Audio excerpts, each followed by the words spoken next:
নমস্কার বন্ধুরা, all about কুকিংয়ের একটা নতুন পর্বে আপনাদের সকলকে স্বাগত জানাই। আজকে নিয়ে এসেছি পাটিসাপটার রেসিপি। এটা আমি আজকে ক্ষীর এবং নারকেল সহযোগে করেছি। চলুন রেসিপিটা শুরু করা যাক।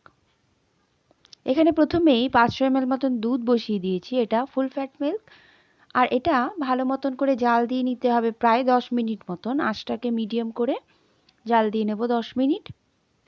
তারপরে এতে দিয়ে দিচ্ছি এলাচ, একটা ছোট সাইজের এলাচ দিলাম, আর খোয়া দিচ্ছি 100 গ্রাম। এটা আমি দোকান থেকে কিনে এনেছি, 100 গ্রাম খোয়া আছে এখানে।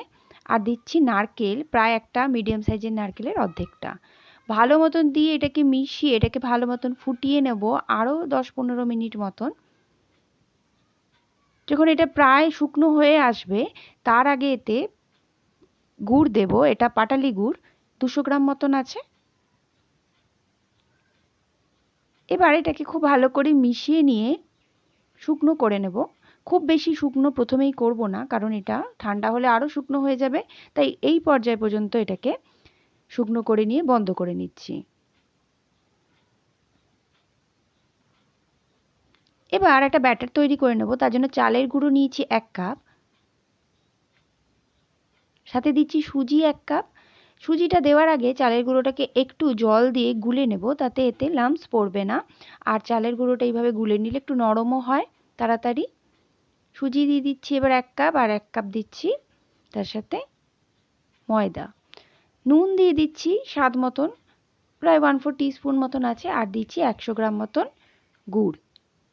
ভালো মতন সবকটা উপকরণ এখানে মিশিয়ে নেওয়ার পর দুধ দিয়ে এই ব্যাটারটাকে গুলে আমাদের প্রায় 20 মিনিট মতন রেখে দিতে হবে।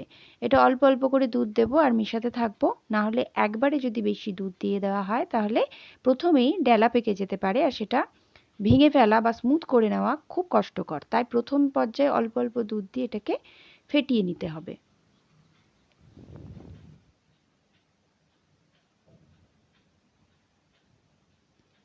ব্যাটারটা প্রায় রেডি হয়ে গেছে। এবার এটাকে ঢাকা দিয়ে রেখে দেব, কারণ সুজিটাও ফুলবে আর চালের গুঁড়োটাও একটু নরম হবে। তাই 20 মিনিট পর ফিরছি। এদিকে দেখে নিন পুরটা একদম রেডি হয়ে গেছে, শুকনো হয়ে গেছে অনেকটা ঠান্ডা হতে। খুব ভালো করে এটা ব্যবহার করা যাবে পুর হিসেবে।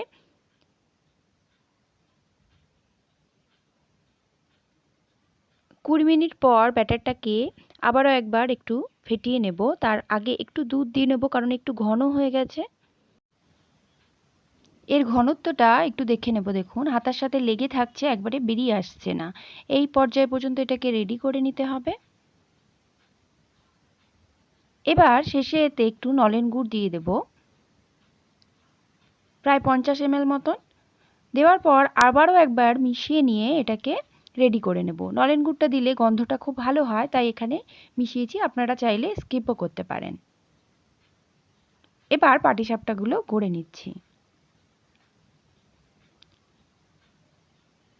প্যানটা খুব ভালো মতন গরম করে নেব প্রথমে, তারপরে তেল ব্রাশ করে নিচ্ছি।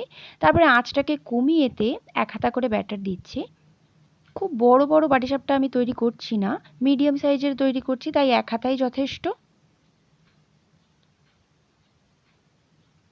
একটু শুকনো হয়ে এলে মাঝখানে পুরটা দিয়ে দিচ্ছি, দেখুন এইভাবে। এবার এটা ফোল্ড করে দিয়ে তুলে নিলেই একটা পাটিসাপটা রেডি হয়ে যাবে।